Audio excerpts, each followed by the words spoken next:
Everybody, what's going on? I hope you guys are having a wonderful day. Welcome to drboycetv.com, the home for intelligent Black people. My name is Dr. Boyce Watkins, and today we're going to talk a little bit more about Deion Sanders. Earlier today, I was with my homeboy Jeff Lightsey Jr. from Ball Sports, and we were talking about Deion. That all the media reports were basically saying that Deion was going to leave Jackson State and go to Colorado. And there were so many reports, and they were also consistent that there appeared to be a lot of truth to it. Well, Deion has officially confirmed. He's confirmed that he's out of there. His HBCU days are done, at least in that regard. He's going to be a Colorado. Are they the Rockies? Not the Rockies. What is Buffaloes? Buffaloes. Yeah, I get them mixed up. So he's going to be a Colorado Buffalo, and it's all about the money. They're going to pay him about $5 million. So Deion Sanders is out of there. And Jeff Lightsey Jr. From Ball Sports, one of the best journalists on this planet, especially when it comes to our schools and in our community, he was there. Jeff, you were there and you saw the reaction. I was really curious to know, can you summarize the reaction of Jackson State fans and players to the announcement that Deion Sanders was leaving? Were they happy for him? Were they a little pissed off? A little bit of everything? What do you think? They were. It wasn't that they were pissed off. They were more so disappointed. It just taken a pulse of, and I spoke to a ton of people down at the tailgate. First of all, Jackson State tailgate's the best tailgate I've ever been to. That was the best sporting event I've ever been to, and I've been to a whole lot of them. That was the best sporting event I've ever been to. The tailgate was awesome, and that's where I got to talk to most of the people because during the game I was on the field away from people, whatever. But they were more so disappointed because they felt used, right? Deion Sanders couldn't get a job in college football before Jackson State. It's not like he didn't want one. It's not like he didn't interview for others. He just couldn't get one.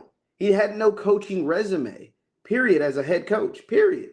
So Jackson State gave him an opportunity, and in that opportunity, he could have took it and said, we're going to be the best daggone football team that we're going to be. We're going to win a bunch of games. We're going to dominate, and we're going to send people to the next level. And all of that would have been true because he's been able to do that. But that's not just what he said. He said, God called me. He said, I'm supposed to be here to level the playing field. He used those words and he tugged on these people's emotions. And so therefore, they got emotionally attached.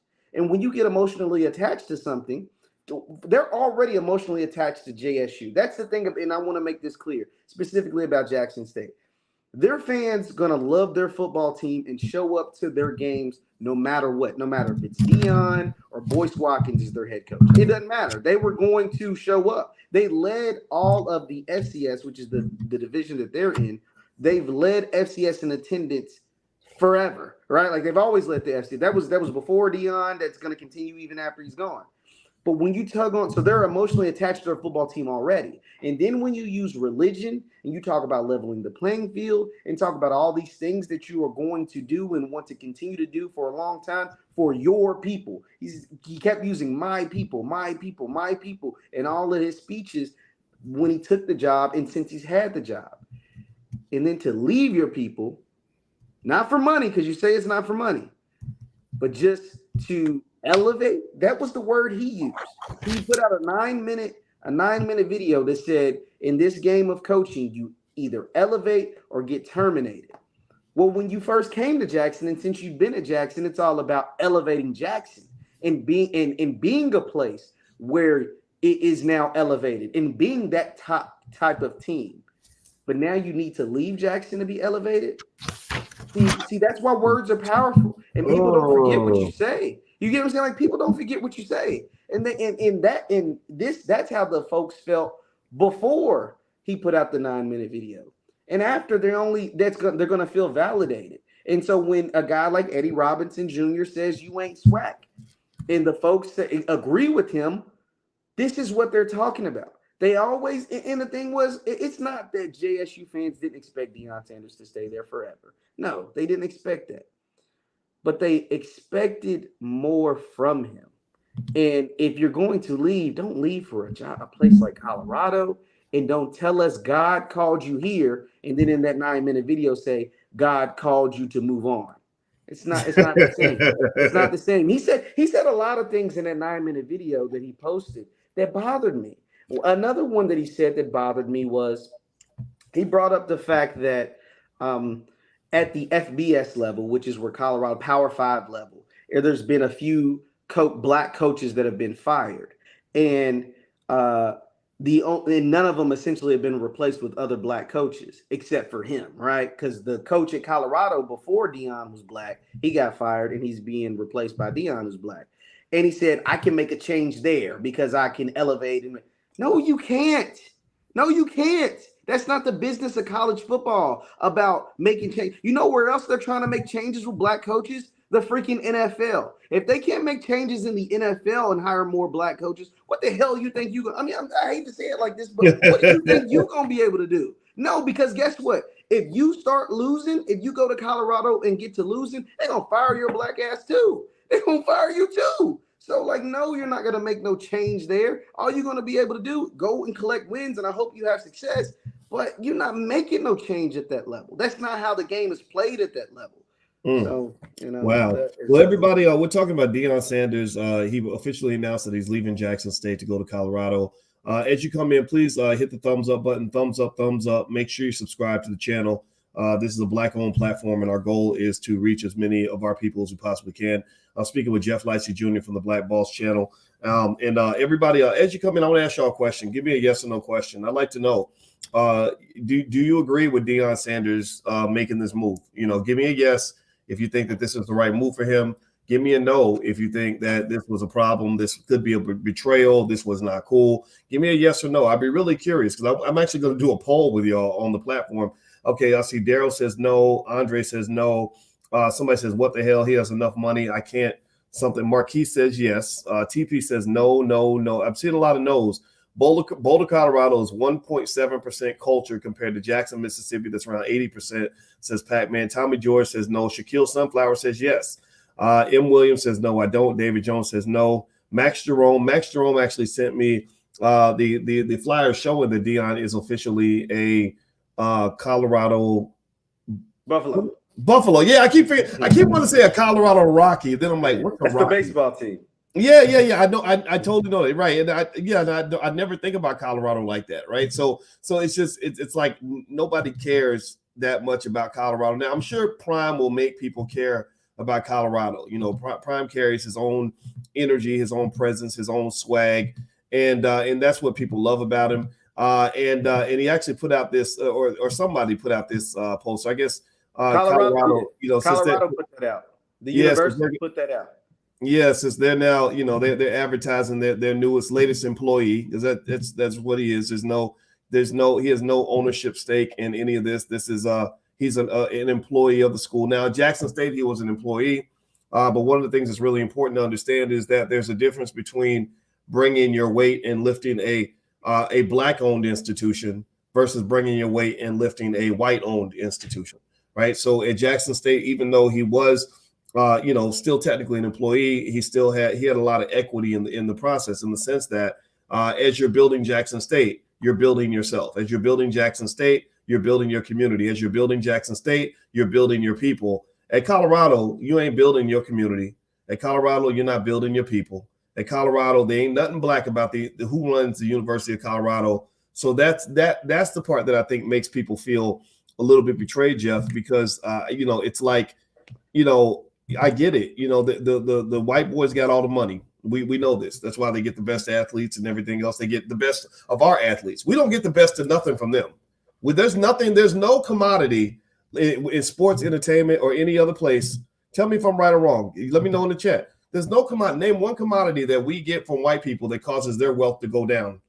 Like, seriously, what multi-billion-dollar commodity do we extract regularly every year from white people that makes their wealth go down and our wealth go up? I'll wait.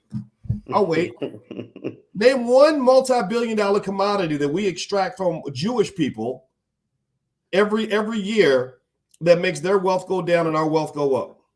Name one multi-billion-dollar commodity that black people extract from Asian people that makes their wealth go down, that they give away to us freely, that makes our wealth go up. I'll wait. I'm waiting. Can y'all give me an answer? There's no answer to that. So, but yet we're the only ones who will say, oh man, Go get your money, bro. Go get your money. And we don't think about nothing else except one man getting his money and the rest of the community sitting there just like, what the hell? Those players, they love this guy. They wanted him to say, you had a community that rallied around this school, got excited, and it's just sad. It's like I get it, right? It's like, well, that he could do whatever he wants, and I understand that, but in a way, it does remind you of a bad relationship where one person, it's you whisper all the sweet nothings in a woman's ear, and you tell her, babe, we're gonna get married and have kids, and we're gonna be a happy family, and then one day you just like, well, I met a white woman in the suburbs, and she's got lots of money, so I'm gonna go. So tell the kids that I had to leave, and they'll understand because I gotta go get my money, and that's how people are feeling. What do you think? Absolutely, and it's not just people; it's not just the community. Dr. Boyce, this is his own family. From what I've understood, if you watch the game, there was one person that didn't play or didn't. I didn't even see him in the building, and that was his son Shiloh Sanders. And from what the intel that I was able to gather while I was there, Shiloh's upset. Shiloh, from what I understand, and this is just from the people that I talked to because I was there, but Shiloh has been invested in the city of Jackson and in this school. One thing that's big at JSU is their band, the Sonic Boom of the South. It's one of the most known, well-respected bands in the entire world, not just the country. And one thing that stands out about them is their drum major is called the J5. Well, Shiloh, ever since he's been at Jackson State, has been like obsessed with the J5 and literally like goes to practice with them and got a drum major mace, and they officially made him the J6 member, right? Like they made a J6 to ingratiate him into the culture. And so when he got the news essentially that his father was moving on to Colorado, or however they broke that down, apparently him and Coach Prime, his own dad, kind of butted heads. And so much so that I didn't see Shiloh at all today. Like I didn't see him. If somebody in the chat, if you were at the game or watched the game, did you see number 21 for Jackson State play at all? Because I didn't.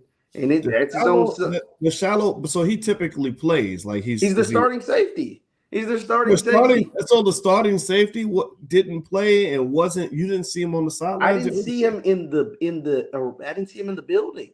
And that's not to say he wasn't there. I just didn't see him. And I didn't see he damn sure went on the field. I know that. I know he wasn't. I know he didn't play. That I do know. But I didn't see him in the building. And from what I understand, he told his dad, from what I understand, and I don't know, this is not me, this is what I'm hearing, that he's not going to Colorado, that he wants to stay at Jackson State. And so that tells you, and if that's true, that tells you how deep this is. That people are hurt behind this, so much so that it's hurting his own family. Wow, man, that's heavy. I don't know if any media outlets are going to be reporting that. That's impressive that you were down there kind of getting this information, and I hope it's not the case. But thanks for sharing that. I'm not surprised by any of it. I think this is heavy. This is deeper than just like, oh yeah, go get the money. You can't tell me that the only value HBCUs have is how much money they have. They have so much wealth, so much value that goes outside of the financial. And when you just focus on the money, you're letting go of all the cultural value, all the value of educating young Black minds, like the importance of that. You're not building a Black institution anymore. You're building the University of Colorado, which really doesn't need Black people for them to grow. So let me ask you this, man. So you've been following HBCU sports really closely, and Jackson State especially. Jeff, so did Deion, did he make his intentions known? Like when they were asking him all throughout the year, like, hey, are you ever going to leave? Did he say like, yeah, I could go, I am going to go and look for some other jobs? How did that conversation go? So in full transparency, he's always said he would entertain other offers. That was just like that. It just what it is. He never made any bones about not entertaining the offers. He never just said he's going to jump on the first one that pops up, though.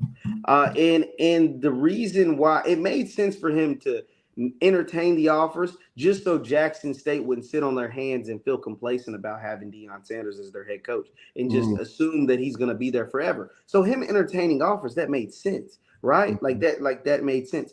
But what people need to realize is that Jackson State, like although Deion Sanders helped elevate HBCUs and help elevate Jackson State and help bring them to a place that maybe they weren't before, or that they weren't before. I mean, let's just be honest.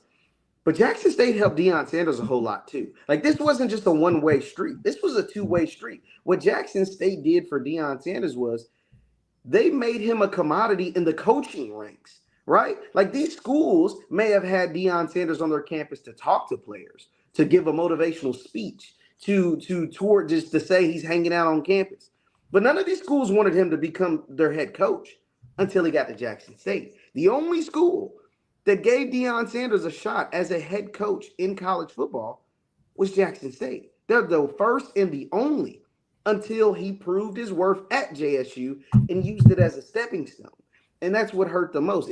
Because here's the thing. And like I said, that's why it goes back to the words that he preached, the words that he said, the use of religion, all of that matters because these people really believed any and everything he said, right? And when you hang on a man's words that heavy, you're bound to be disappointed because he is human at the end of the day. But at the same time, him being the figure that he is, it looks like he used them and he got what he wanted out of the relationship, used it and tossed him to the side at the first chance he got. The first chance he got, because nobody was really checking for him after last year. They had a good season last year, but it's like, okay, you did that great.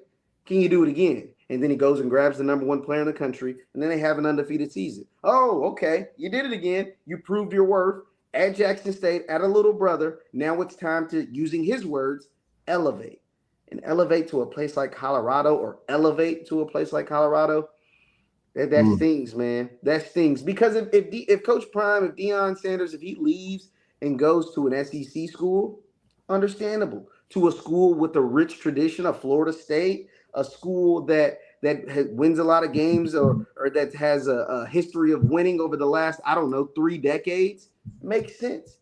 But to leave Jackson State for a school that's had 4 winning, I mean, we read it earlier, 4 winning records, 4 winning seasons in the last, 25 years, since 95, since the year I was born. That's not elevation to me, man. That's just not. It's just not. Wow. Everybody, I'm speaking with Jeff Licey Jr. from Ball Sports about Deion Sanders officially announcing that he is heading to University of Colorado. I want everybody to take a second, if you could. Please hit the thumbs up button. Make sure you subscribe. Hit the notification bell. I also want to warn everybody that sometimes in the chat, we'll have some fake Boyce Watkins is in here that'll try to get you to connect with him on WhatsApp and your inbox and all that. So don't fall for that nonsense. I don't want you to get hurt. Also, I'm asking everybody to follow Jeff. His Twitter and Instagram handle is jlicey7. It's right here. He's one of the best on earth when it comes to covering sports and HBCU sports in particular. And so follow him. You know, there's some great conversations that happen. Also, last but not least, I want to remind everybody that tomorrow night, Sunday night, my wife and I begin our Black Family Wealth training that we start. It's a 4-week training where we basically go through. It's the first offering of our new Black Financial Therapy department in the Black Business School. And we are going to work with therapists and financial experts to unlock the barriers to building Black wealth in families. So if you'd like to join that, just go to boycewatkins.com. You can actually join and even get a discount on the training if you want to. All the materials are yours for life. We're doing deep dive slides on all different factors that affect our families as it pertains to wealth. And this is the key to helping your family to grow your wealth and your economic strength and things like that. So feel free to go to boycewatkins.com if you'd like to join us. We start Sunday night. All right. So let me throw out a theory, Jeff. Here's a theory I have. This is a prediction. You can record this and play it 3 years from now to see if I'm right. Deion Sanders will not stay at Colorado very long. Deion's not going to. Deion Sanders, my instincts, my spidey senses are telling me that he kind of has an objective. If you look at his career, he's always wanted to be, as in his words, that dude. He says all the time, when you that dude, you know, he's always wanted to be that dude, and he has been that dude. I mean, he's, you know, I followed him since he was young. The man can play some football. He was great. And he's always been a winner and a leader and everything else. And I can't see him stopping until he's at the top of the coaching game, the same way he was at the top of his game as an athlete. So I think Colorado is another stepping stone for him, just like Jackson State was. So one of two things is going to happen to Deion in the next 3 years. Either he's going to get rehired somewhere else, or he's going to get fired from Colorado. One of the two. It's one or the other. It's not. There won't be like, okay, he's going to become a great coach at Colorado and stay there 10, 15 years. I don't think he's going to do that. I think it's going to be like either it's upward or bust. So either he goes there and does amazing things there, which he very much could do that because he's shown himself to be a great coach. And then some bigger school comes along, maybe Florida State, maybe Alabama or something. Who knows? I don't know. Offers him a job, and then he goes and he elevates. Or he's going to fail miserably, and a whole bunch of people will sit back and say, "I told you so," and he'll end up getting fired. What do you think about that theory, Jeff? Was there any holes in that? I think there's a lot of truth to that. And here's the thing. There's no doubt in my mind he's not going to be at Colorado very long. Colorado's clearly a stepping stone job. But the thing is, and here's the thing, when he has his press conference being introduced as the next head coach at Colorado, he won't use the same verbiage to tug on the heartstrings of the people at Colorado because they're not going to believe it. When quite frankly, they don't give a damn, right? They don't care about what your religious preferences are. They don't care about what church you go to. They don't care about, what God you worship. They don't care about this stuff. All they care about is, can you win football games? That's it. At the end of the point blank period, it starts and ends with, can you win football games? Period. That's it. Can you go out and recruit the players just like you were at Jackson State? Even actually recruit better players than you were at Jackson State, but recruit to like how you were recruiting at a supernova level as far as for an HBCU. Can you recruit at a supernova level as far as when it comes to Colorado? And can you go out there and win football games? Because the folks at Colorado, they're not black. As far as the student body, the state, the city, Boulder, they're not black people. So you can't kind of finesse them essentially how you did black folks down at Jackson or black folks in the HBCU space, right? Like, because all of that hoopla and dancing and all, they don't give a shit about it. I mean, they don't care about that stuff. They don't care about Snoop Dogg being on the sideline. They don't care about that kind of stuff. We do. That stuff entertains us, right? That stuff gets us hyped. That stuff looks cool to us. That same swag, bravado. They don't care. All they care, because guess what? If you have all of that, and you ain't winning football games, that stuff then becomes a distraction. That stuff needs to get up out the way. That stuff gets you a call from a booster, right? Like a booster that's paying, $2-3 million a year, and Colorado's still winning 2-3 games a year.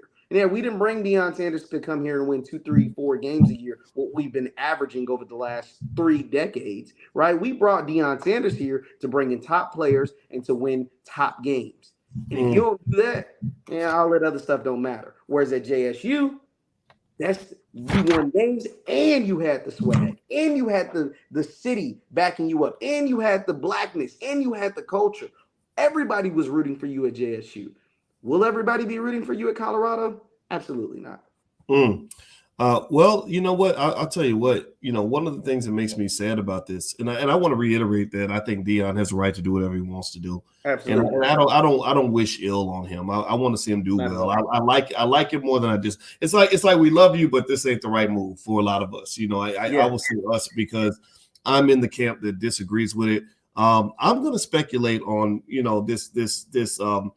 this perception that I think is probably a false perception that Deion has just so much money and so much wealth that the money isn't the motivation for him to take one job over the other. I think this idea that he's just sitting on millions on top of millions of dollars and that he doesn't care about the difference between a $5 million job and a $1 million a year job, I think that's false. I think that there's probably something beneath the surface where, he probably had to explain to his son a little bit like, look, man, I kind of need this money to maintain the shine on primetime.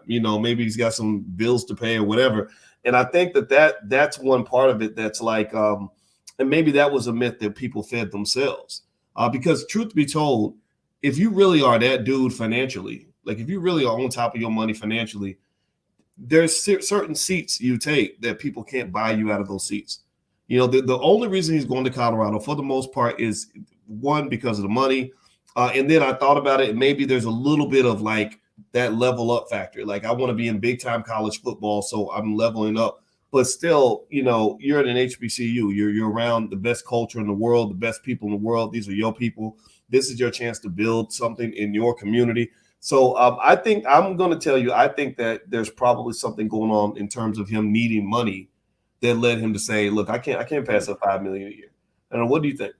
Oh, that's interesting. That's a take I didn't think of.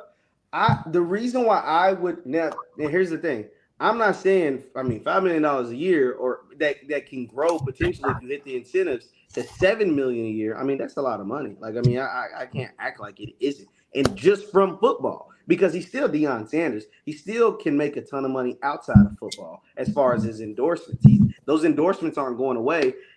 You know what I mean? Like, just because he's leaving from Jackson State to Colorado, he's still Deion Sanders, Pro Football Hall of Famer, College Football Hall of Famer, played in 2 sports, played in the Super Bowl and the World Series. Like, that stuff, like, that's in his back pocket. Like, that never goes away. But the reason why I'll push back on it some, because I know, like I said, those off the field things have exploded since he's been at Jackson State. That's not to say he didn't have endorsements before Jackson State. Like that's like, obviously he did. He's been having endorsements since the 80s, right? But since he's been at Jackson State, I spoke about this earlier, his endorsements, his visibility has skyrocketed even for Deion Sanders. Like, think about this, because the one thing you can say, Deion Sanders was that dude, but he played in the 80s, right? The 80s, the 90s, and by the 2000s, he was out of football. Now, he was on TV and he did the Under Armour thing, and so he was still visible, to a certain aspect. And then he coached his son's high school teams. But when he became Jackson State, his visibility went back to as if he was in the 90s again, with the advantation of social media, Twitter, Instagram, Facebook. Oh yeah, now we see Deion Sanders more than any college football coach in the world. Like that, but it's specified because he's at Jackson State. That same visibility is not going to be given to him at Colorado. Why was he so visible at Jackson State? It's because he was at Jackson State. Because in white America's mind, they couldn't fathom why a superstar in white America would go help out a historically black college. They can't play for a college football playoff. They can't play in the Rose Bowl. They can't play in the Sugar Bowl, right? These big corporate FBS conferences. So why would this guy, who's a college football Hall of Famer, a Pro Football Hall of Famer, regarded as one of the best athletes to ever walk the planet, go use his star power and his knowledge and his wisdom and his business savviness to help out the black school, right? It was just so flabbergasting to people. Like, it just didn't make any sense. And here's the thing, right? Here's the thing. Nobody will be asking that question if he was a Jewish man going to help the Jewish school. Nobody would ask that question if he was a Chinese man that wanted to go and do something good for China. That's how China became wealthy. They told their people, we don't give a damn what you go do for other people. We want to know what you're doing for China. If you have the ability to get wealth, go bring that wealth to China. If you have special scientific skill, bring that scientific skill to China. We don't care that you go to the United States and you work for Harvard University. We want you in China, because that's how China will get stronger, is if our best and brightest invest in China. So the question that I would ask anybody who's listening, who just says, okay, he should go chase the money. And I hear you. I get it. That's how we were raised. We were raised, go get the money, go get that white man's money, no matter what. I need you to understand, though, that when you're always chasing the money, you're basically chasing the white man. That's what you're chasing, because who's got all the money in this country? White men. White men control 99% of the wealth. You have less than 1/2 of 1% of all the wealth in this country. They got over 99% of it. So if you are just a person who thinks in that simple-minded way that just says, go get the money, go get the money, go get the money, go get the money, then you might as well just say, follow the white man, follow the white man, follow the white man, follow the white man, because he's going to basically take that money, he's going to dangle in front of you like a little carrot, and you're going to lose focus on everything. You're going to lose focus on your family. You're going to lose focus on your women. You're going to lose focus on your community. You're going to lose focus on your kids. You're going to lose focus on all those other things that matter, because you just chase around the money. I got to go get the money. I got to get the money. So my question is, these institutions in America that exist that are very powerful, they have all this money. Colorado has an endowment of over $2 billion. They didn't get that endowment, by begging. They didn't get that endowment by just waiting around, waiting for Jesus to come and deliver money. They got that endowment because somebody made an investment in that institution. There were people at that institution who could have taken their money and taken their wealth and their opportunities and gone somewhere else. But for some reason, for whatever reason, somebody said, I love this institution. I'm going to make an investment in this institution. So I ask you this question, Black people, everybody who says I'm a hater or whatever, who's investing in your HBCUs? Who has wealth and power that's truly investing in your, who just says, you know what? I know I could get more if I go over here. I know that there's shiny objects over there, but I'm going to invest and make a sacrifice for the future. And if you can't answer that question, that explains exactly why your institutions are dying and their institutions are thriving. White people are always going to win because they get the best of their talent and they get the best of your talent. They get all their resources and they get all your resources. They think about this. This is a pasty white school. Ain't nothing cool about University of Colorado. I'm sorry. Nothing. Ain't nothing cool about University of Colorado. And they could be like, oh, well, we got swag. We could buy our swag. We just bought us a swaggy Negro that's going to represent our school to the world. And because Negroes come cheap, we can just write a check that ain't nothing to us. Ain't nothing but a thing to us to write a $5 million check. And we will steal your best and brightest. And I'm just trying, and it's kind of interesting because at some point the question becomes, what do we actually have that isn't for sale? You know, you got BET controlling your culture, and that's owned by white people. Like, what do you have that's not for sale? Jewish people have lots of things that you can't buy. Go to a Jewish neighborhood and try to buy up all the property in the Jewish neighborhood. I want y'all to go do that. Anybody want to do that test? What do you think would happen if you went to a Jewish neighborhood? And well, they run entire city blocks that belong to them. They got that shit on lock. And go in there and just try to buy one little piece of property in that space. And I want you to offer 3 times the value of that property. I want you to offer, if it's worth $500,000, I want you to offer 1.5. And watch how quickly they tell your black ass to kick rocks and get out. So they're not gonna sell it to you for nothing. They're like, no, there's no price you can pay that will give you the right to even be in our neighborhood. So what I'm saying to you overall, Black people, is that I'm trying to figure out what's your standard. Is your standard simply, okay, well, take the most money, you go do it, whatever, or do you have a different standard that somebody else can't buy? Because if you don't think about these things, then you're always going to be for sale. People will always be able to manipulate you with their dollar bill. I say this as a person who understands money, respects money, and I know the power of money. And money is a hell of a drug. Jeff, it's a hell of a drug. And by the way, so Jeff, I want to get your thoughts on what I just said. But before I do that, I'd like to ask everybody, could you please hit the thumbs up button? Thumbs up. Make sure you subscribe to the channel. Hit that notification bell. Also, I'm speaking with Jeff Lightsey Jr. from Ball Sports. I'm going to put Jeff's information up here. Also, I want to remind everybody, this podcast is on Spotify. So if you go to Spotify or Apple or wherever you get your podcast and look up the Dr. Boyce Breakdown, you can find the podcast there so you can listen while you're in your car, stuff like that. All right, so Jeff, I know I just said a lot, and I'd be curious to get your thoughts. Yeah, Doc, I'm gonna throw something at you really quick. So here is also, because we talked about, you said you don't think he'll be at Colorado very long. Here's also, because I do think Deion Sanders is a very smart man. Let me put that out there. He's a very, very smart man, and a lot of times he's playing chess when folks are playing checkers. For example, like one of the things they told us today was, like, obviously, like, he came out and said, yeah, I hadn't told the team, nobody on the team. Everybody knew that you were going to Colorado. Hell, the big reason why it leaked, because this apparently the deal was done 2 weeks ago. I heard someone said they knew about it 2 weeks ago. Like, once again, this is me being in the stadium. They knew about it 2 weeks ago. Another really close person to the school said that they got the call that it was happening on Thanksgiving, and they lost their appetite. They couldn't even eat no more turkey because they knew their coach was leaving them. So that was another thing. But one thing I want to tell you, and also his office was cleared today. There was nothing in his office. It was already packed up, loaded to go. And he had a whole lot of stuff in his office, by the way. But there's another thing I want to think to you. Tossed at you, and this is something, and I want to get your perspective on this. You come to the consensus you don't think he'll be at Colorado long. He'll either get fired or he'll elevate.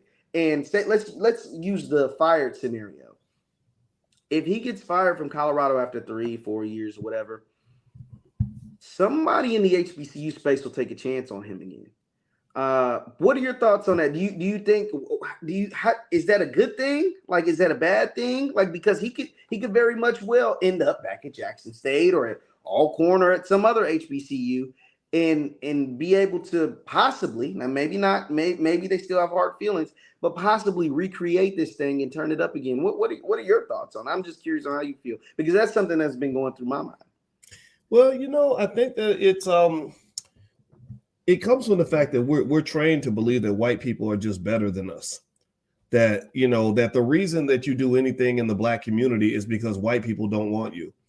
And this idea, this belief, this false belief, it doesn't just go into sports. It goes into everything. Think about it. How many of y'all have started a Black-owned business and your relatives feel sorry for you? They're like, oh, well, don't worry. You'll get a job at some point. They think you started your business because you couldn't get a white man to hire you. Like, seriously, that's what we think. Like, well, you couldn't get on at UPS or FedEx, so that's why you got that little business of yours. I'm like, nah, Negro, you go back to your little job. How about that? You go back to your little job.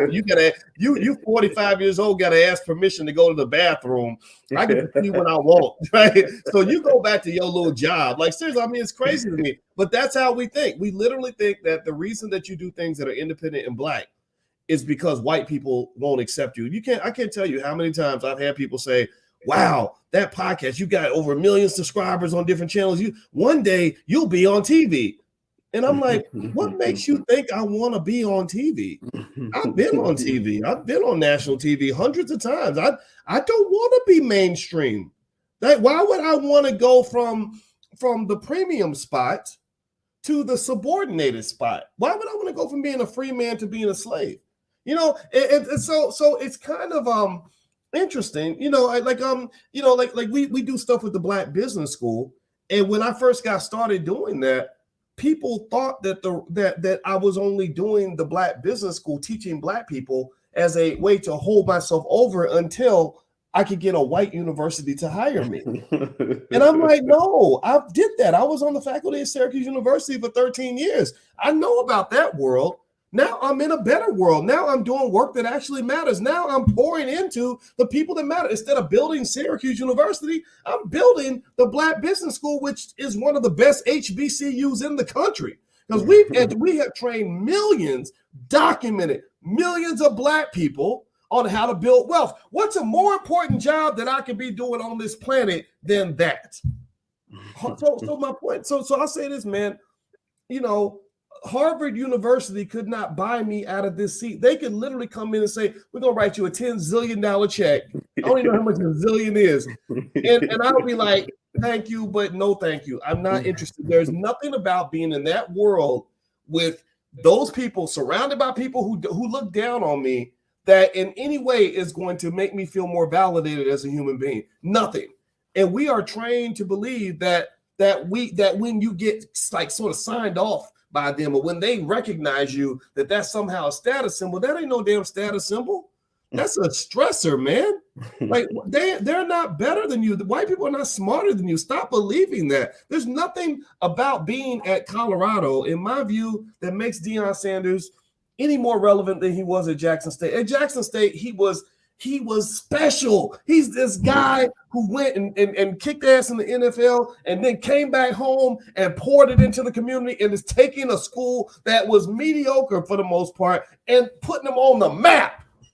You the king of that. You the king of Wakanda, and you done left that so you could be a general manager at McDonald's. Like, really, you just now. No disrespect to Deion. I'm sorry, but I gotta say it. Now you're not special anymore.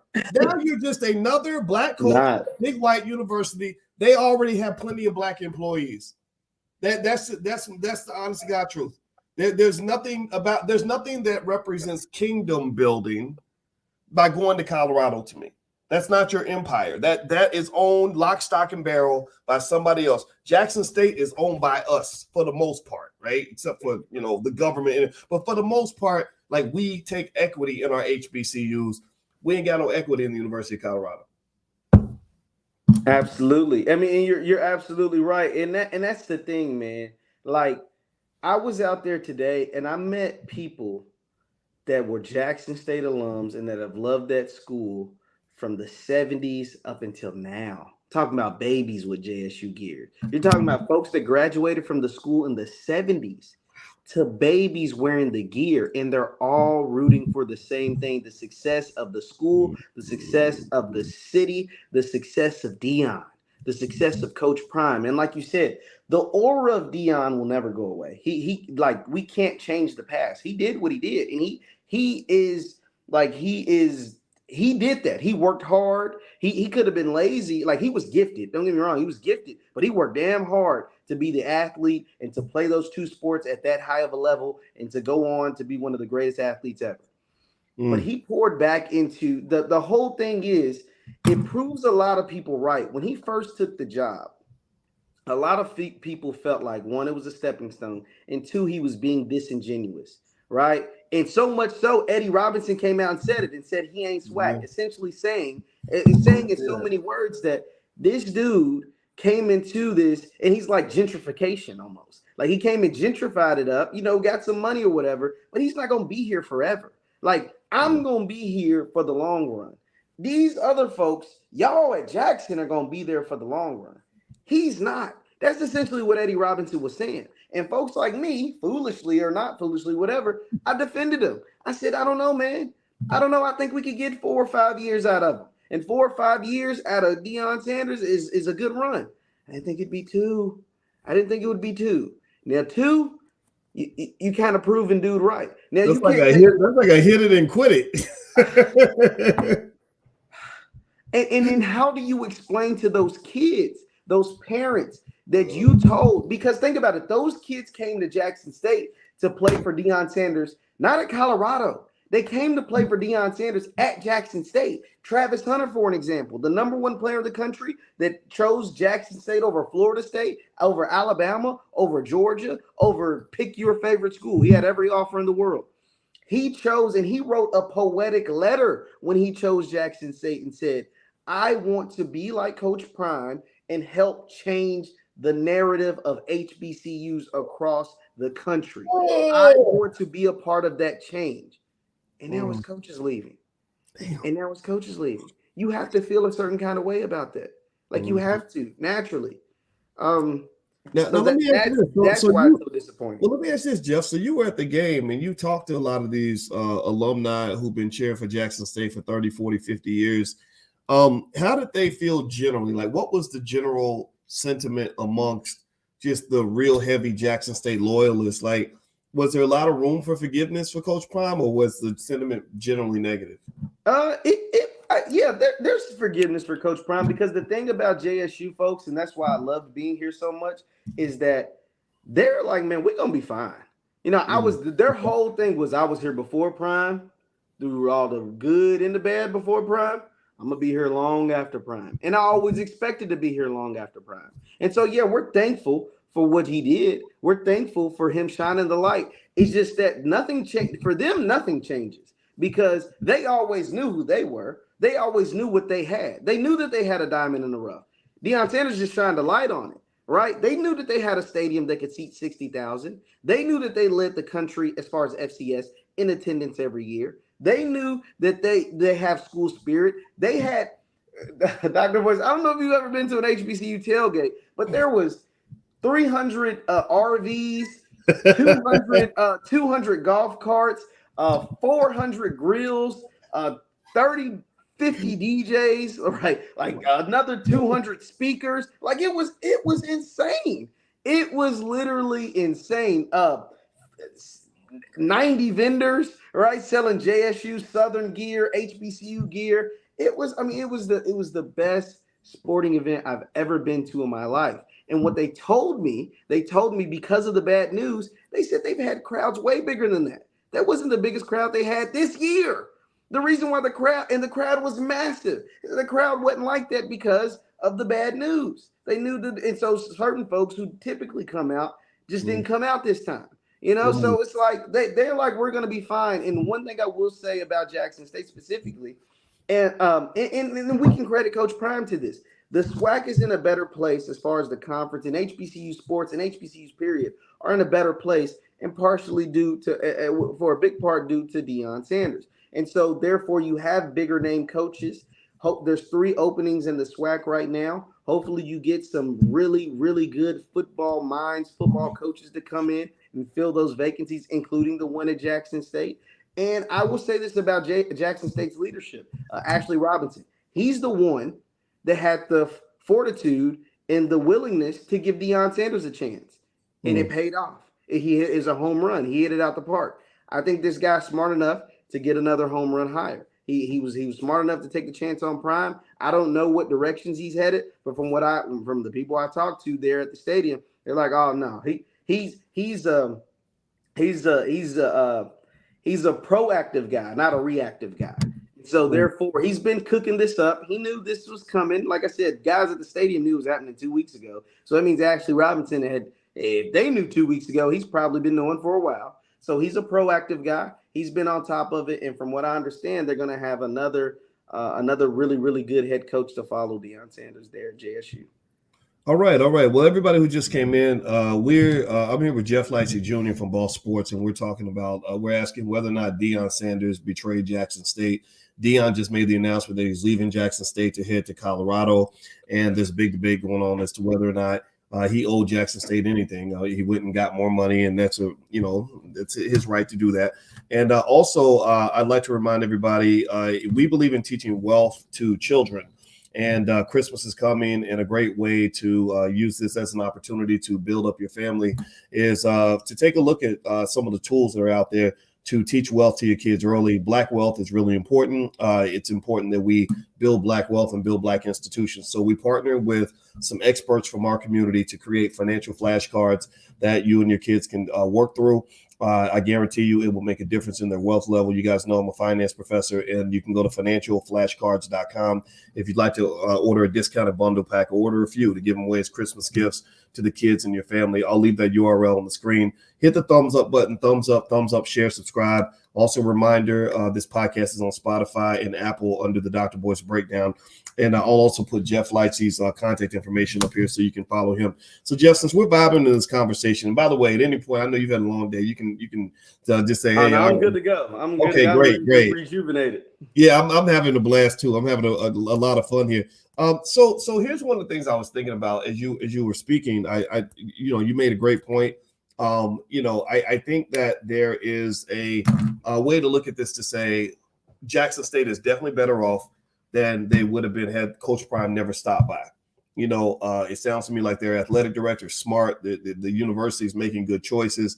The job is now more appealing because Prime wants that in that seat. And I really hope that they can actually get the money they need to be able to get a good coach and keep him. I think that's the thing that really sucks is to see scenarios where it's always going to be a hit it and quit it. That there's not going to be a long-term relationship. They're always good enough to be the side chick or the girlfriend, but never good enough to be the wife, so to speak. And so one of the things I was thinking about, I'd like to get your thoughts on this. And actually, while you talk, I'm actually going to step up and run to the bathroom real quick. But here's what I was thinking about, right? This is something that I noticed, especially when celebrities, Black celebrities who've been accepted by white people, right? Usually rappers and athletes, they get sucked away from the community to go and play in a professional league or to make albums or whatever. And then every now and then they'll come back and start acting real Black, and it might be temporary, where it's almost like they're visiting their family. Like it's like you're visiting the hood, but you ain't really gonna stay there. Like who else would want to stay around Black people when white people have so much more money for you and trinkets and butter biscuits and all the other stuff. And here's the thing, I was thinking about like the word family, right? A lot of times when people are talking Black, they'll use the word family. Hey, family, hey, family, hey, family. I'm sure Deion might have used that, the Jackson State family and stuff like that. And so here's my thought, right? So if the Black community is really your family, why is it that so many Black celebrities feel like they can only spend so much time like sort of with the Black community or involved in things that the Black community is doing? Like for example, building up an HBCU. Like why should that be a temporary job? And why can't it ever be a permanent job? Why must it always be a short-term dating situation as opposed to a long-term marriage? And it's because how much money does somebody have to pay you to get you to continuously abandon your own family, right? If that's your family, you should want to be there, and it shouldn't even be about the money no more. Like when I go see my mama, I'm not like, hey, mama, I'm going to hang out with you for a while, but they got money over here, so I'm gonna see you next year. Like, I'm not gonna do that, right? It's like you can't buy me away from my mother, because being with my mother gives me something money cannot buy. And so I go back to this in terms of this belief. See, y'all got to be careful right now, because you live in a capitalist society where money becomes king, even amongst religious people. Deion's super religious, but money's king here. God is not guiding this choice unless you connect God with money, right? So well, he's saying God is guiding it. If you once again, I'm gonna reference that 9-minute video. He said God has pointed me in this direction. Man, so now it's almost becoming oversaturated. I mean, I don't say it like that, but take that $5 million off the table and see what God tells him to do next. Come on, man. Stop that. Like that. No, stop bringing God into this. This is you. This is your bank account. I mean, I get it. This is your money, so I can understand. But if these two jobs paid the same amount of money, he'd be at Jackson State. Why would you want to go to pasty-ass Colorado when you could be right in the middle of the coolest place on the planet? So I think it's kind of like unfortunate, because we've accepted this idea that we're always going to be inferior because white folks have most of the money. Like, we're always, like you mentioned it earlier, like this idea that Deion could leave and go, you can go try it out at Colorado. If it don't work out, we'll take you back. We're always here. And this fits the consistent narrative of Black people always being taken for granted. We are always the last resort. We're always the place celebrities go to when things ain't working out elsewhere. Whenever they can't be anywhere else, they come back to the hood. When a celebrity gets in trouble and they have a problem and white folks want to cancel them, well, suddenly they start becoming pro-Black again. I'll get the Black community back. I'm gonna just tell y'all the truth. When I talked to Kanye West, I do it. Yeah, Kanye wanted me to get Black people to boycott Adidas. I said, why? Why? What are they ain't got no beef with Adidas, man. What have you done? How many checks have you written to help the community, and all the money you spent? You spent $2 million on your daughter's birthday party. Did you ever write big checks to the Black community to make them feel like you've done enough to justify them boycotting Adidas? No. So, we're not going to do that just because you're famous. I don't care if you make records and all that. So my point is to say that there are people that just take us for granted. And it bothers me, man. It bothers me. The Democratic Party takes Black people for granted. Well, we can shit all over Black people. They always gonna be there, though. We can always go right back to the hood, because Black folks, they always gonna show up and support us no matter what we do to them. Y'all gotta stop that, man. You gotta stop that. You gotta have a standard. It's like dating. Like, if a man knows he can always go back to that woman, then he's gonna always be looking for another girl down the street, and he's gonna come back to you as the fallback option whenever the woman he really wants don't want him no more. So maybe you have to have a point where you say, okay, all right, you can go if you want to, but once you walk out that door, don't come back in this door. This is a sacred space. You can't buy your way back in. I would actually understand if people, in Jackson State or other HBCUs just said, nah, man, we really want people, like, if you're going to be in the SWAC, you got to really be SWAC. If you're not really SWAC, then we don't want you, right? You have to have that. In fact, that is a actual statistically proven cultural value that makes culture successful. You have to have a pride in yourself that money cannot buy. Jewish people can't be bought in certain areas. There's certain things you cannot go buy. You can't, if they believe in ownership of something, or control of something, they're like, no, we don't care how big your check is. We're not going to sell it to you. Or even you look at businesses. If you go to Chinatown and open a Chinese restaurant, they will not buy from your restaurant, no matter how cheap the food is, no matter how good it is, no matter how much you discount it. They are not going to give you their money because you can't buy their loyalty. You can't. But yet we're the ones that are always saying that who we are and our loyalty is for sale. What do you have, Black people, that is not for sale? That's what I ask you. I'm gonna let you answer that question, Jeff, while I run to the bathroom. I'll make you full screen real quick. I'll be right. Absolutely, yeah, go for it. And it's all pertinent. It all makes sense. It all matters, because in the grand scheme of things, this is a beautiful opportunity, or was a beautiful opportunity for Deion Sanders to build something that, honestly, he will never be able to do at Colorado, at Florida State, at FSU, and that's continue to build a legacy. He's leaving a legacy, somewhat of a legacy, but it's like almost an incomplete legacy. Even though he's promised to coach in the Celebration Bowl and all of these things, but you got to think about how the stuff got out. The stuff got out because he was working for JSU and he was recruiting the players that thought they were being recruited by Deion Sanders, the head coach of Jackson State. Instead, they were being recruited by Deion Sanders, the future head coach of the Colorado Buffaloes. That's how the stories started to come out because of the recruits. It came from the recruits because they were confused. They're like, hold on, well, you're at Jackson State.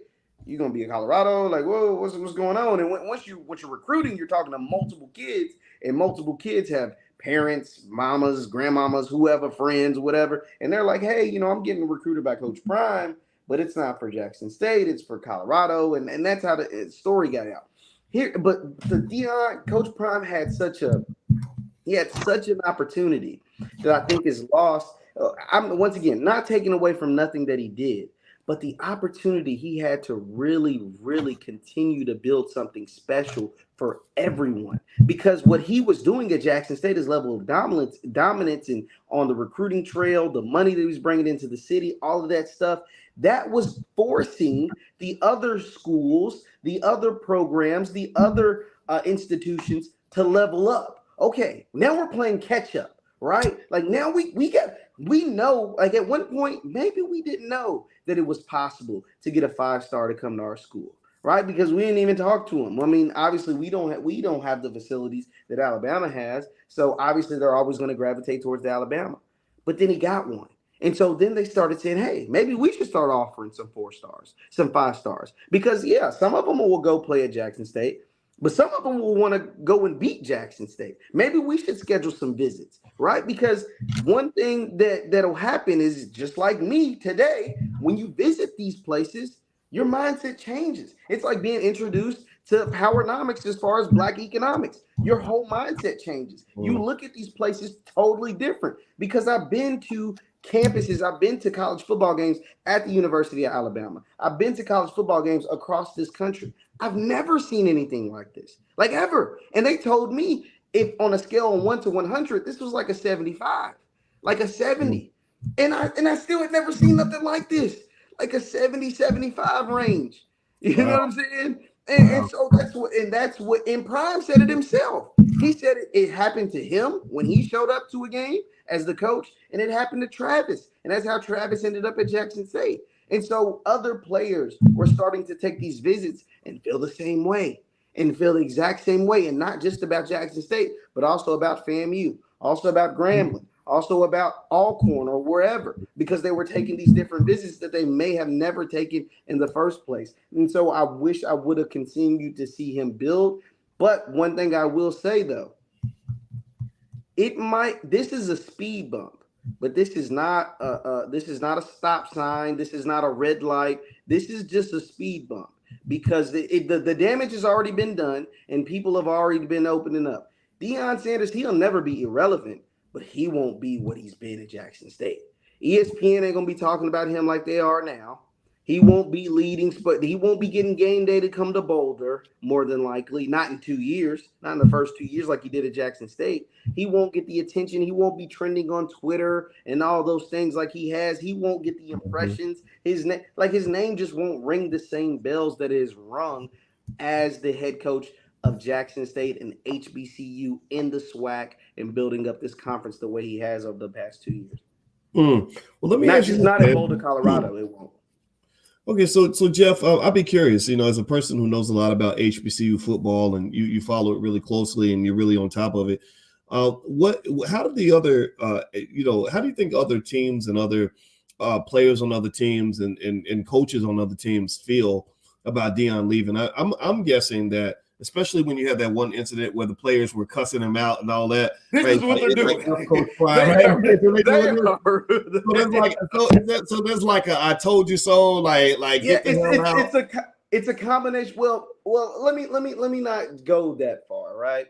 I'm gonna go that far. But Coach Dooley, who was the coach that he defeated today, and he's beat Coach Dooley 3 times in a row since he's been at Jackson, 2 times in championship games. And Coach Dooley is a competitive guy, and all the coaches are competitive. And he said the right thing at the podium because they asked him, like, hey, Coach Dooley, what do you think about Coach Prime potentially taking this job at Colorado and stuff? He's like, yo, I hope he stays, basically because I want to beat him. My guys want to beat him. We haven't beat him. I want to beat him, but I hope he stays. He helps the conference. But in all seriousness, they now feel like they have more of a legit shot to win now. The SWAC is now wide open, whereas for the last 2 years, you could just say Jackson State and you didn't even have to see who the other team was. You're just going to check that box. You didn't even have to watch no film. You're just going to check that box. You didn't have to know anything about anything. If you saw Jackson State versus other HBCU, you were taking Jackson State and you won. If you were a betting man, just take Jackson State, throw all the money on JSU. Whereas now the conference is a little more wide open. Now, and that's not to say the other schools, the Southerns, the Gramblins, the Prairie Views, whoever can't go out and still get high-level recruits. They just feel like they have more of a shot of winning the games as opposed to it being a foregone conclusion like it was today in the SWAC championship against Southern. Okay. So it's like a sense of relief, really, I imagine, because it almost seemed like Prime was able to use his star power to recruit at a level that the other coaches had a hard time competing with. I remember I saw when he pulled in Travis Hunter, but I was thinking there's probably other good players, absolutely, that he was able to get that would normally not come to an HBCU. And so let me ask you this. So, I want to add to that though, and it's not just the on the field stuff. Prime, because he is such a magnetic figure, and he just has a resume that the other coaches can't compete with, being the athlete from an athletic perspective, he kind of took all the air out of a room. Meaning when he walked in and the other 11 coaches from the SWAC walked in, like everybody's got microphones in his face, right? Because he isn't a traditional coach. All of these other guys are traditional coaches, meaning they came up, they did it the hard way. They went the long route. They were general managers or graduate assistants, and then a position coach or just an assistant to the position coach, then a position coach, then a coordinator, then a head coach. Like they took the traditional coaching route, whereas Deion Sanders was a high school offensive coordinator and then became one of the most popular college football coaches in the world in a snap of a finger. Right. So it's but it's because he was Deion Sanders. So you get that out and you're going to bring in more than likely. I don't know. This is me. More than likely, you're going to bring in another coach who was a lifelong coach, who was more of a traditional style coach. And that way, even if that guy can come in and have the exact same record that Deion Sanders has, and maybe even have the exact same recruiting success that Deion Sanders has, he's just not going to be Deion Sanders. He's not going to be the Hall of Famer. He's not going to be very brash and bravado. And that's another thing. Prime was very cocky. I mean, he was real cocky when it came to talking about playing these other teams. I mean, his whole thing was, we want to dominate. He said, we won last year, meaning they went undefeated in the conference. Now we want to beat every team by 30. All right. No other coach, every coach thinks like that, but nobody else is going to say that. Right. Like nobody else is going to come out to the media and be like, yeah, these teams shouldn't have even thought they had a chance of beating us. Now, that was fun for somebody in the media like me, but as an opposing coach, like an Eddie Robinson Jr., he didn't really care for that much. Or Connell Maynor at Alabama A&M, they didn't really care for that much. Interesting. So maybe it almost sounds like the HBCUs, in terms of getting what they can out of this experience, maybe they can learn something from Prime's sort of non-traditional approach to coaching. Like, because a lot of the HBCUs can be on the conservative side. Like I know like Howard University, they're too scared to even have Dr. Claude Anderson come speak on campus. They never actually, so they, and I remember Cornell West even telling me that a lot of HBCUs, when he first got started, they didn't want to touch him because he was too black and all this other stuff. And I'm wondering if, because there's things you can learn in terms of Prime and his ability to bring in that entertainment value. Like he's kind of like the Money Mayweather of football. And that's what he did. That's what he carried, when he played for the Falcons and the Cowboys. And I remember, I don't know if did you ever see the documentary from the, I think it was the 91 season, Too Legit to Quit, with MC Hammer on the sideline. Right. I know that probably sounds like ancient history to somebody your age, but that was like a big deal. That was, that's like, that's like LeBron having Drake, or not even LeBron, a younger player, another, Giannis. Right, bringing Drake to the games like that. That really, heightened the excitement, and in the city of Atlanta was like on fire at that time. And Deion had a certain type of energy where I never really saw a guy like really like he would get the crowd pumped up before he would run a punt return back, and he would catch it and run it back for a touchdown. I thought that was awesome. I mean, he was so much fun to watch, and he's fun to watch as a coach. And I think that, and I want people to understand that as we critique him, we're not saying we don't like this guy. I think the disappointment comes from the fact that people like him so much. So much, yes. It's because you love him so much. It's like because how can someone disappoint you? You only suffer disappointment from something or someone that you hold in high value. You hold in high regard. If you think someone ain't shit, they can't disappoint you. You always thought they wasn't shit. Like, you can't disappoint me. If I thought you wasn't nothing, I've been thought you was a dirtbag. So of course, if you do something that I feel like is dirtbaggish, then of course you did it, because I always knew you were. But if I think you were a saint and you commit a sin and just using the biblical reference, then you get disappointed. It's not, you don't hate them, you don't wish bad upon them, you're just disappointed. That's all. Right. Well, everybody, by the way, I'm speaking with Jeff Lightsey Jr. I'm gonna put Jeff's information up here. Jeff is from Ball Sports, and also, what's your show in Louisville? What's your show called? Your radio show? I have it's called the 35KY Sports Show. It's a talk radio show about Louisville sports. That's Louisville sports. But I'm on YouTube every day, the Victory Formation Sports Show, every single day, both on the Black Boss channel and on my YouTube channel, Jeff Lightsey Jr. Very cool. And also, Jeff's Twitter and Instagram is right there. And also, I want to ask everybody, if you could take a second, hit the thumbs up button. Make sure you subscribe. Make sure you also subscribe and hit the notification bell so you'll be notified when we go live. We're trying our best to build Black-owned media, and so we can really use your help. As you know, one thing Kanye was right about is the media is owned by a bunch of other people. We need to own some of that, so we can really use your help. Make sure you hit that subscribe button and that notification bell. We reach about 1 million Black people a week. We're very proud of that. We'd like to make that 2 or 3 million. So if you could hit that thumbs up, notification bell, we'd appreciate it. Also, we're on Spotify and Apple. And also a reminder, tomorrow, my wife, who is a therapist, she's going to, we're going to start a 4-week Black family wealth training where we're going to go in detail using the latest techniques in therapy and the latest techniques of finance to help you and your family figure out how to best position yourself to minimize the generational curses, to get along with each other, to work together, to build wealth. As either couples or with your children or with your parents or with your friends. So we start tomorrow. You can sign up at boycewatkins.com. Just go to boycewatkins.com and you can sign up now and get a discount. We start tomorrow night at 8 p.m. All the materials are yours for life. We want you to bring your whole family. So let me ask you this, Jeff. Do they have any other coaches out there whose names are kind of swirling around? I remember hearing Jerry Rice's name. Is Jerry one of the guys that they think might actually come in and replace Prime, or are there any names out there, or is it still possibly? There's Jerry Rice. There's a guy at a school called Campbell in North Carolina. His name is Mike Minter. He played 10 years in the NFL, and his team actually played Jackson State this year. And they took they honestly, it was Jackson State's most competitive game this year. And he's built a really, really good program full of young Black athletes in the FCS that is really, really good, and took Jackson State. I mean, honestly, the biggest difference was Campbell had an okay quarterback, and Jackson State had Shador, which is really good, and Jackson State had a dominant defense, and they were able to win that 22-14. But Mike Minter is a name to look out for. And then also they've also thought about, from some of the names that are being thrown out there, some of those more non-traditional, lifelong coaches, but have great NFL pedigree, like Ed Reed and Ray Lewis are names that have been floated out there.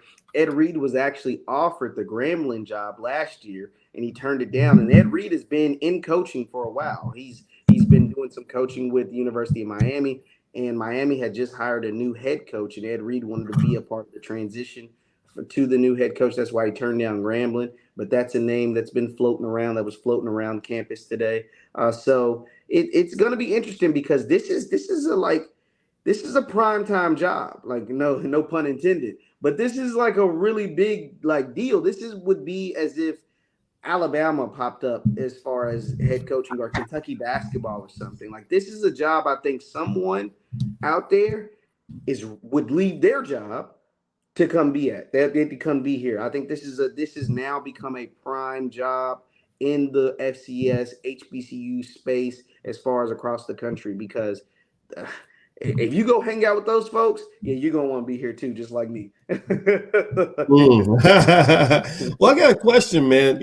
I guess as one of the world's leaders in HBCU sports and you follow it really closely, what does it take? Like, what's it going to take for HBCUs to get on the same footing as these big white schools? I mean, I know they have more money in the facilities and all that, but what's the gap? Like, why? Like, if Jackson State's dominating the SWAC, what's stopping Jackson State from being able to go in and play against some of the teams in the more traditional conferences or in the stronger conferences, if you will? Yeah, so part of it is the structure. HBCUs are like already behind the eight ball as far as playing against FBS teams. Those are the teams in the Power Five conferences. Is because of the structure that they're in. Every single HBCU is in the FCS, which used to be like Division One AA, meaning they have only 63 scholarship players as opposed to the FBS teams have 85 scholarship players. And so what that means is with 85 scholarships, not only do you have good starters, but you typically have good backups. That's the biggest difference is those 22 extra scholarships. I mean, that's literally a starting offense and a starting defense, or a backup offense and a backup defense, right? So you just simply have more bodies, fresher bodies, stronger guys. And then, of course, it comes down to finances, resources, money, because kids love glitz and glamour. They love to know that they can go in and get 3 hot meals a day. They love to know that they're going to go into some now the facilities as far as luxury apartments at some of these places where they're going to be sleeping at. I mean, HBCUs have an infrastructure problem. Like kids, like even just basic regular students don't always have places to stay with the influx of enrollment. I think I talked about this in our last live. With all the hoopla around HBCUs and the grandioso and people loving them so much, they had record numbers of enrollment this past fall. The problem that was a gift and a curse though, because they couldn't house all the new students, right? So they had to literally get rates at hotels to house the students that they didn't have the infrastructure at their universities to house. But so people will see that and see that as a problem, which it is a problem. So you have to get your infrastructure ready. You have to get your facilities ready. You have to be ready to be able to do these things. And that comes with more support, and not just support from, the big corporations, right? Your alumni have to give back. You talked about those endowments at Colorado and these different places. Well, that comes from their alumni. That doesn't come from Walmart or PepsiCo or whatever. Those endowments come from their alumni saying Colorado or whatever was so impactful to my life, I'm willing to give my money back to it, even though it already has a ton of money. The same has to be done at the HBCU level. You have to be able to say Prairie View, Texas Southern, Grambling, or whatever was so impactful to my life, the ones that are capable, of course, that I'm willing to donate back to them. That way they can continue to impact the lives of the other students that came behind me. So that's what it's going to take. Well, that's an interesting point you make. You were talking about donors and alumni. And one of the things Dr. Claude Anderson, who wrote Powernomics, was talking about is that HBCUs are always going to struggle financially, because if you're producing, people that simply go out and want to go work for white people, you're not producing the business owners that are going to be able to come back and write those multi-million-dollar checks that are going to take you to the next level financially. If you look at for example, you look at a Harvard or Yale that has they have an endowment that I believe is about 40 times larger than the endowment of every HBCU in America combined. They have billionaire tech founders who started companies and they're worth $50-100 billion. They're able to write massive checks because they didn't just, Mark Zuckerberg didn't leave Harvard. He didn't graduate, but he didn't leave Harvard and go get a good job. He left Harvard and created Facebook. Bill Gates left Harvard and created Microsoft.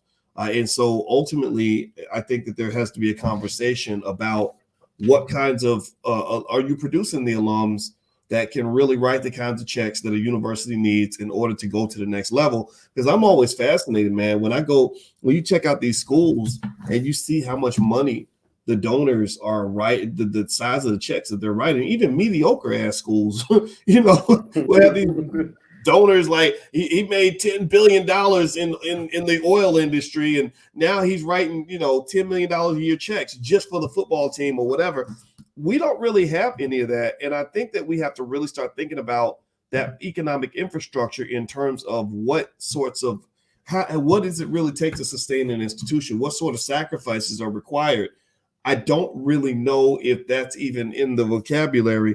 And I want to ask you this, I guess, in terms of just the financial side of sports. Okay, so even beyond the donors, what about just I know that they have the NIL deals out now where the players are able to make a little bread with their name, image, and likeness, which I think is awesome. Jackson State has been able to fill up stadiums. Every time they fill up a stadium, that's several $1 million in revenue.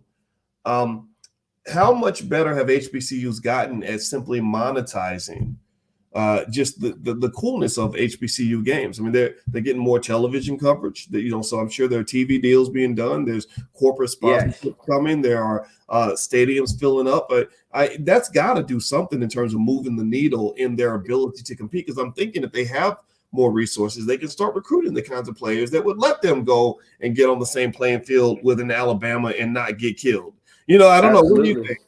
No, and that is once again, we can't. That's why we can't deny the impact that Coach Deion Sanders was able to have since he's been at Jackson State. One of the really cool things that has happened with the SWAC, let's just use the SWAC, is they were able to cut a deal with Byron Allen's company, HBCU Go, and HBCU Go will technically pay the SWAC more money per year than schools at schools in that group of five, which is considered the group of five, not the Power Five, but the group of five, the next five conferences that are still FBS, but HBCU Go will pay the SWAC more money per year than 3 of the 5 schools in an FBS group of 5, right? So that came from the fact of the growing popularity.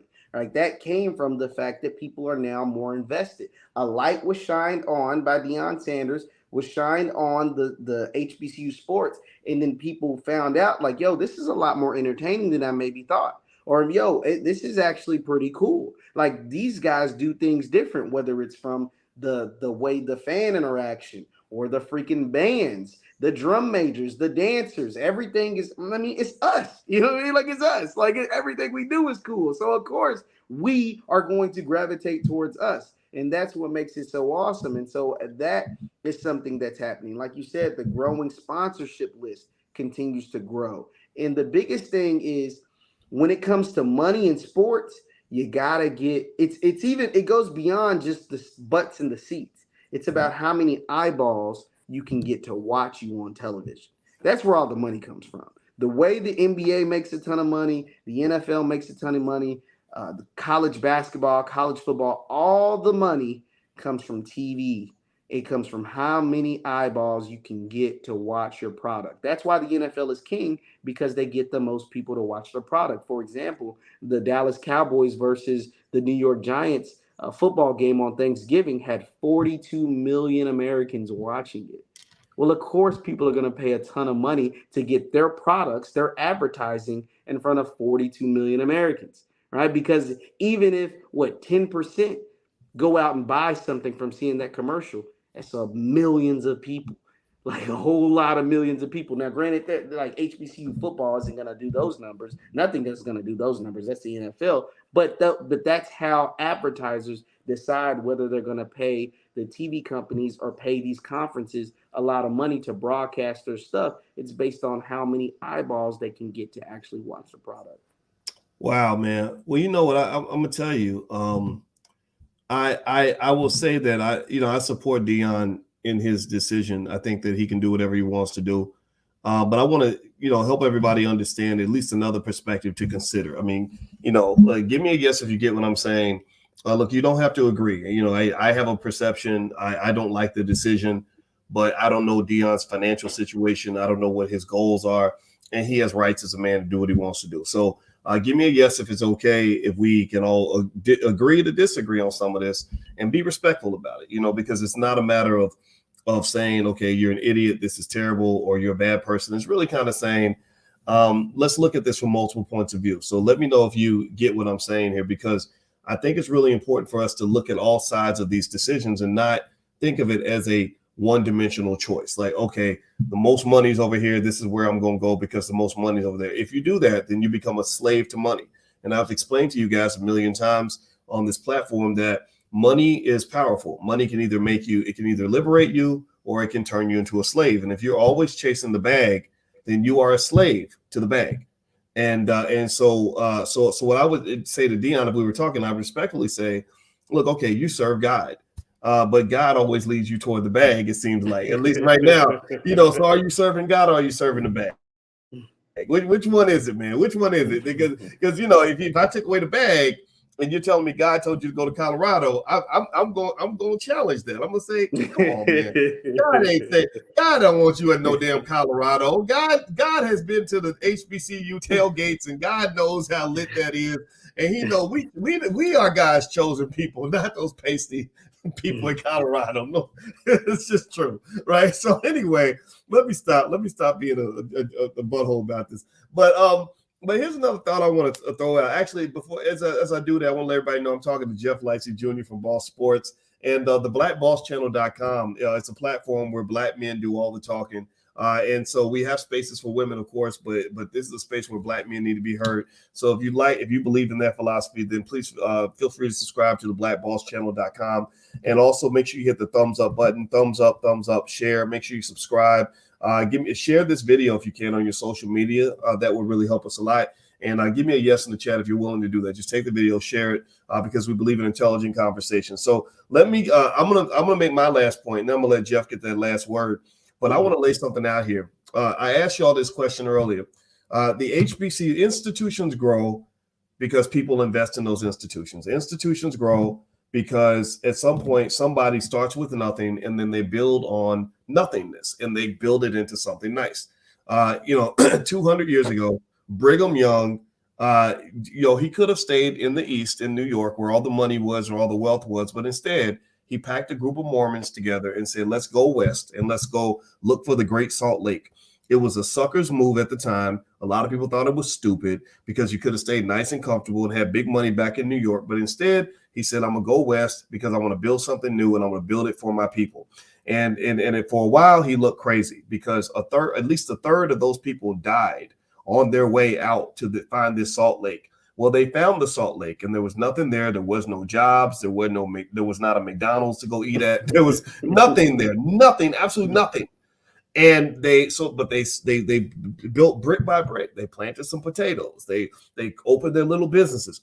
they did whatever they could, to survive. And next thing you know, they started building a little community. And just a few generations later, that community became Salt Lake City, which is one of the wealthiest cities on the planet. Salt Lake City has billions of dollars that you can't even count. They have so much money that the Wall Street Journal was stunned to see how many billions of dollars the Mormon church was basically hoarding that they weren't telling anybody about.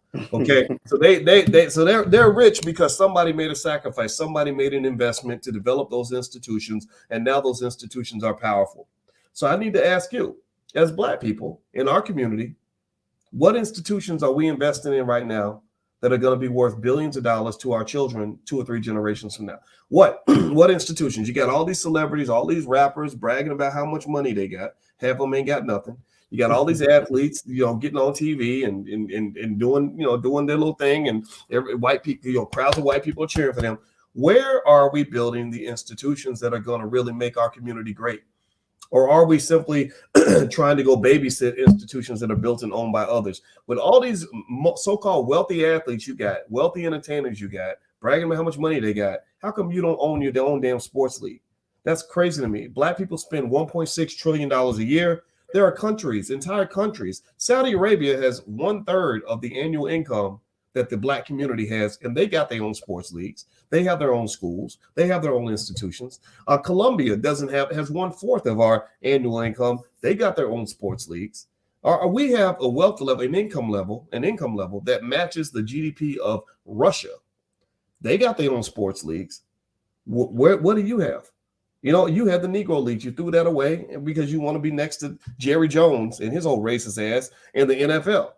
So let me just give y'all some data to kind of help you understand. This is for the visionaries in the room. Small-minded Negroes don't need to hear this conversation.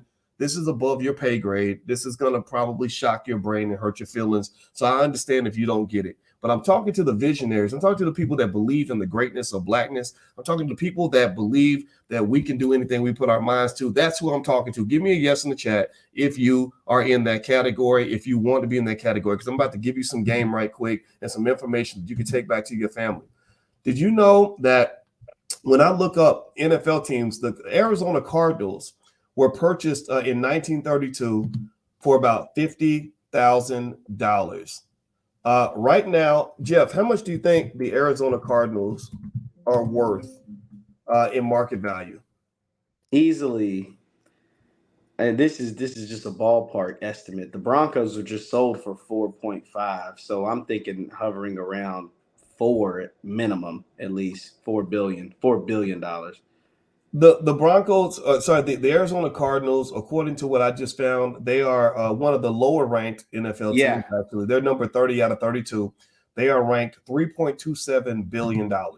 And that's just an estimate. But when a team goes for sale, the bidding jacks it up. So like the Broncos, they weren't ranked at 4.5. They were probably ranked closer to like 3.5. But once these teams go up for sale, it drives the price up, and they end up being sold for $4.5 billion.